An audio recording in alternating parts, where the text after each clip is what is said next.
윤석열이 대통령 된 이후 특히 2023년 말부터 2024년까지 오로지 한 일은 계엄 모의, 해외 순방, 골프장에서 계엄 모의, 관저에서의 만찬 계엄 모의로 점철되어 있습니다. 2023년 12월 윤석열, 김영현, 신원식, 조태용, 이 자리에 계신 김명수 의장님, 여인영에게 비상대권 언급했다.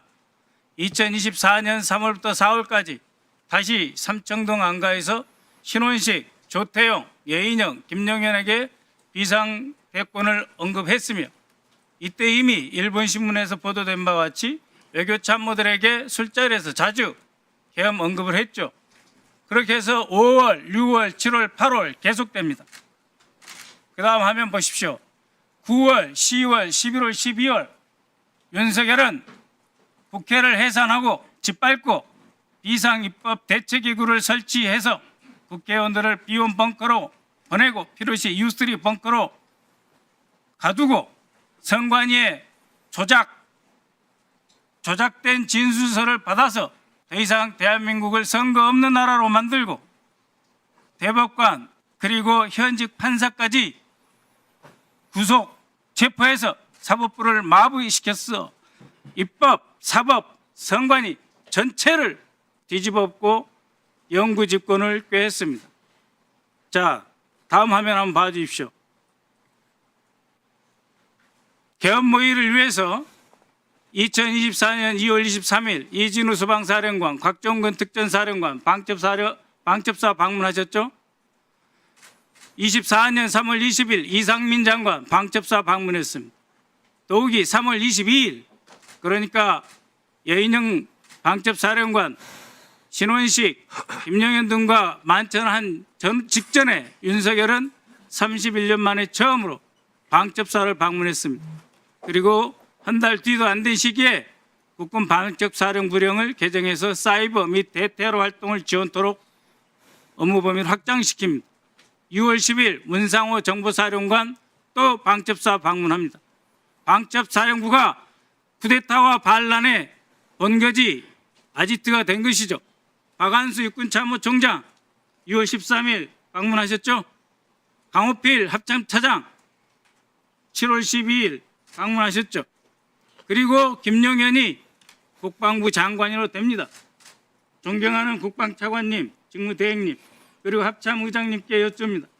저희가 계엄령 경고를 했고 계엄하지 말라고 부탁을 드렸습니다. 단 한 분이라도 차관님과 합참의장께서는 계엄 가능성에 대해서 예하 사령관들에게 특히 지작사령관, 방첩사령관, 특전사령관, 소방사령관에 대해서 한 번이라도 경고하신 적 있습니까? 경고하신 적 있으십니까? 계엄 그 자체에 대해서 가정해 본 적이 없었습니다. 그래서 경고하신 적도 없고 체크도 안 하셨죠? 예. 정경환 합참의장님 마찬가지시죠? 예, 저희들 합참에서도 그때 말씀하신 거에 대해서 귀담아 들을 필요는 있었지만 못 들었습니다. 그리고 참모들하고 이게 가능한 거냐? 아마 들을 필요 있는데 못 들었다는 게 무슨 말씀이세요? 참모들이 할 때 이거는 불가능하다. 그래서 점검도 안 하셨죠? 맞습니다. 예, 그런데 제가 굉장히 양가적인 감정을 갖고 있어요. 합참의장님께. 그 어려운 시기에 계엄에 전폭적으로 동참하지 않고 그래도 국방 의무를 지키기 위해서 차관과 함께 노력해 주시고 아직도 저는 지작사령관 강호필 대장에게 존경심을 포기하지 않고 있습니다. 지금 이 엄중한 시기에 세 분이 대한민국 안보를 지키셔야 되기 때문이죠. 그럼에도 불구하고 정경환 합참의장님, 원래 계엄사령부 국방부 건물 5층에 설치하기로 되어 있습니다. 그런데 집통실로 밀고 내려왔어요. 합참의장, 그때 결심실의 의자의 주인공은 합참의장입니다. 그렇지 않습니까? 집통실, 결심지원실의 주인은 합참의장이죠. 어느 순간이라도 적이 공격하면 바로 격퇴시켜서 대한민국을 지키셔야 할 합참의장의 자리, 그날 장관과 쿠데타 세력에게 빼앗기셨죠. 그러면서 10시 40분에 전군 경계태세를 내려야 하는 그런 비극적인 결정을 하셨죠. 그러셨죠? 장관에게 지휘통제실, 결심지원실의 의장 자리 뺏기셨죠?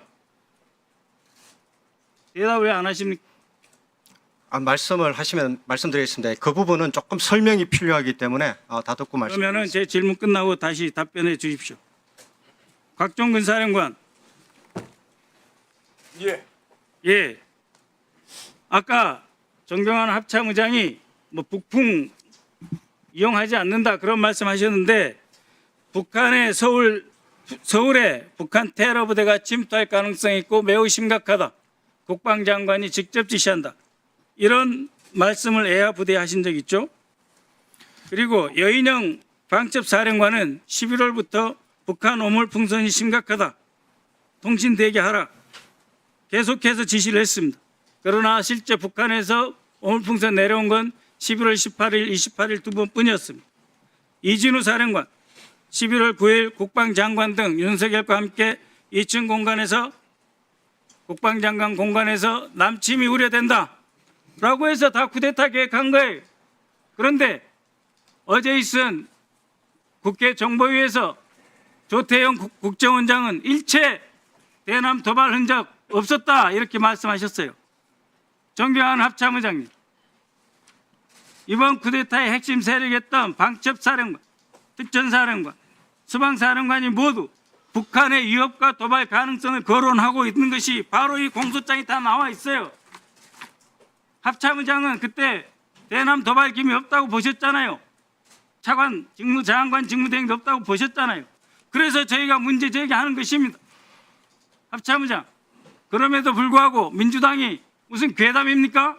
이렇게 해서 부대를 동원해서 내란을 일으킨 거 아닙니까? 그렇게 해서 선관위까지 사법부까지 입법부까지 다 짓밟고 영구 집권하려고 하는데 우리 군이 이용당했어요.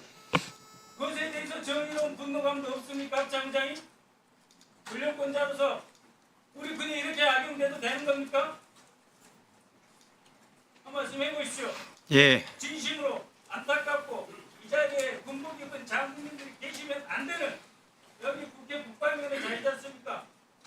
국방위원회도 몇 번 말씀드렸지 않습니까?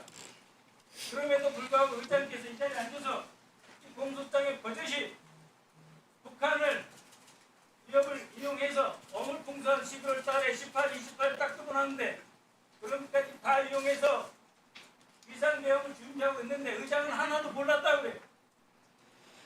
그래놓고 그것을 지적하는 야당에 대해서 국민들에게 제대로 된 사과 한마디 안 하고 뒤에 계신 장군님들께 의장으로서 단 한 번 미안한 생각 가지셨어요?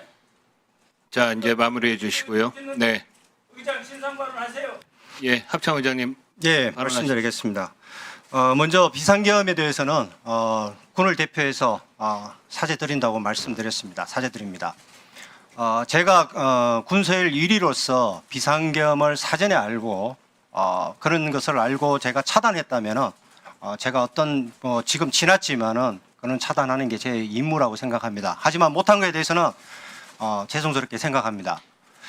그리고 지금 오늘 발표하신 그 존경하는 박선원 의원님께서 말씀을 하셨을 때 저희들도 참모들과 이게 가능성이 있는 거냐? 불가능합니다. 합참에서 동조하고 들어가지 않기 때문에 운영이 안 됩니다. 사실은 뭐 그렇게 해서 변명을 하는 것이 뭐 좀 창피스럽지만 그런 사정은 있었습니다. 그리고 오늘 발표하실 때 12월 22일 파워포인트도 잠깐 띄워주시기 바랍니다. 왜냐하면 이것은 군에 대한 신뢰가 있기 때문에 말씀을 드려야 되겠습니다. 파워포인트 제일 앞장에 한번 띄워주시기 바랍니다. 12월 22일이라고 제 이름이 있길래 확인을 좀 드리는 게 좋을 것 같다는 생각입니다. 왜냐하면 제가 50만 군을 지휘하고 있기 때문에 여기에 관련이라든가 이런 것이 있기 때문에 말씀을 드립니다. 12월에 제가 알기로는 12월 22일경에 연합사령관과 해서 연말 지휘관들 격려 만찬이 공식적으로 있을 때 제가 참가했습니다. 12월에 어떤 행사도 참가한 적이 없다는 걸 언론을 통해서 말씀드렸습니다. 그래서 12월에 제일 앞장에 펴주시기 바랍니다.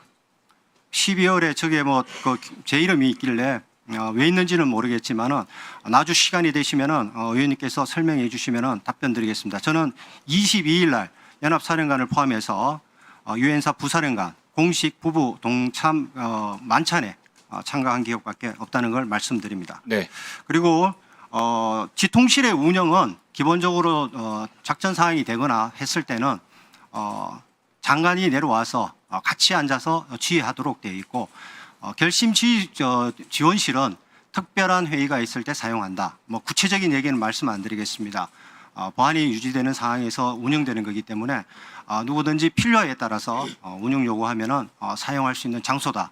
이렇게 말씀드리겠습니다. 네, 마무리해 주십시오. 대형사령관 합참장이 한 곳에 앉아서 대형과 내란을 지도한 꼴이 됐다 이 말입니다. 자, 박선원 의원님, 맞습니까? 예, 고생하셨습니다. 자, 그러면 지금부터 잠시만 주목해 주시기 바랍니다. 제가 구독자분들을 위해서 선물 하나를 준비했는데요. 제가 항상 여러분들께 드리는 말씀이 있습니다. 뉴스만 평소에 잘 챙겨보셔도 돈이 되고 돈을 벌 수 있다라고 말씀을 드렸는데요. 여러분들은 여기 보시는 삼성전자 뉴스를 보고 어떤 생각이 드세요? 아니면 정치인들의 뉴스, 날씨 뉴스를 보고는 어떤 생각이 드시나요? 그냥 뉴스만 보고 끝내는지 아니면 이 뉴스를 어떻게 이용할 수 있는지 이 부분을 고민하고 계시는지를 되물어보고 싶습니다. 그 이유가 뭐냐 하면 제가 지난번에 여러분들께 뭐라고 말씀을 드렸었죠? 지금은 반도체 섹터를 눈여겨보셔야 한다고 말씀드렸습니다. 그리고 나서 이런 썸네일들 뉴스를 통해서 많이 보셨을 겁니다. 반도체 내용이 이슈가 됐을 때 부자들은 어떻게 생각한다? 반도체 관련주들은 뭐가 있는지, 어떤 종목이 가장 좋은지, 어디에 투자해야 돈이 몰리는지 자연스럽게 생각한다고 제가 말씀을 드렸죠. 그 이유가 뭐냐 하면 부자들이 봤을 때는 이슈가 곧 돈으로 이어지고 그 이슈가 나에게 돈을 벌어준다는 경험적 확신이 있기 때문에 부자들은 항상 이런 사회적 이슈를 관심있게 챙겨본다고 제가 말씀을 드렸습니다. 이번에도 마찬가지인데요. 제가 지난번에 시청자분들과 함께하는 주식으로 수익 내기 이벤트를 진행했었죠. 당연히 100% 무료로 진행을 했었고요. 여기 보시면 아시겠지만 제가 지난번에도 구독이라고 보내주신 모든 시청자분들께 반도체 관련주 중에 가장 크게 급등할 딱 한 종목, 많은 종목도 아니라 한미반도체 한 종목을 여러분들께 추천드렸어요. 그러면서 여기 나와 있는 대로 정확히 얼마에 매수해야 하는지, 그리고 수익률이 어느 정도 나왔을 때 팔아야 하는지를 이런 부분들까지 여러분들에게 정확히 알려드렸었는데 지금 실제로 어떻게 되었다? 오른쪽을 보시면 아시겠지만 제가 지난번 문자 발송으로 이 한미반도체를 소개해드리고 나서 실제로 이렇게 5배 이상 어마무시한 상승이 나왔습니다. 100만 원만 투자를 했어도 무려 500만 원이 넘는 수익금이 생긴 거죠. 그래서 당시에도 굉장히 많은 분들이 제가 드린 이 한미반도체로 수익을 내실 수가 있으셨을 텐데요. 다시 한번 축하드린다고 말씀을 드리겠고 이번에도 마찬가지입니다. 앞으로도 2024년, 2025년 계속해서 기대해볼 섹터는 AI입니다. 그 중에서도 AI 반도체는 그 누구도 부정할 수 없는 미래 성장 산업입니다. 그러면 우리가 어떻게 생각해 볼 수 있을까요? AI 반도체 종목 중에 앞으로 크게 대장 역할을 하면서 10배 이상 급등할 수 있는 텐베고 종목을 지금부터 열심히 추적해야 한다는 겁니다. 큰 돈을 투자하지 않더라도 월급의 일부분 아주 소액이라도 이 종목을 모아가야 수백 %의 수익률을 손에 쥘 수 있는 것이죠. 지금 여러분이 보고 계시는 이 유튜브 또한 AI 반도체와 아주 밀접한 연관이 있고 반도체야말로 대한민국의 핵심 산업으로 앞으로 더더욱 시장은 성장할 수밖에 없습니다. 그렇기 때문에 제가 이번에도 뭘 보내드리고 있냐면 지난번과 똑같이 구독이라는 문자를 보내주시면 제가 AI 반도체 관련주 중에 앞으로 대장주 역할을 하면서 주가가 가장 크게 급등할 한 종목을 여러분들께 문자 발송으로 종목명과 사고 파는 시점을 모두 알려드릴 건데요. 그 문자를 받고 여러분들이 주식으로 돈 버는 연습을 한번 해보셨으면 좋겠고요. 혹시라도 나는 주식을 하지 않는다 하시는 분들은 주변에 주식하시는 지인분들에게 말씀을 해주셔도 되고요. 아니면 연세가 있으셔서 투자가 어렵다 하시는 분들은 이 종목을 자녀분들에게 한번 사봐라. 이걸로 한번 수익을 내봐라. 이렇게 조언을 해주실 수도 있는 거겠죠. 그래서 지금 이 영상을 보시는 시청자분들 중에 나도 이번 종목이 좀 궁금하다 하시는 분들은요. 누구나 상관없이 그리고 어느 시간대나 상관없이 부담없이 010-2514-5930번으로 구독이라는 문자 보내주시면 제가 이번에도 똑같이 무료 추천 급등주 문자를 보내드리겠습니다. 이해되시겠죠? 제 번호 010-2514-5930번으로 구독이라는 문자 보내주시면 여러분들이 직접 이슈를 통해서 돈 버는 연습을 해보실 수가 있는 거고 제가 돈을 받는 것도 아니고 투자를 대신해 드리는 것도 아니기 때문에 부담 없이 신청해 주시면 되는 겁니다. 그리고 수익이 나면 저는 다른 것은 하나도 바라지 않습니다.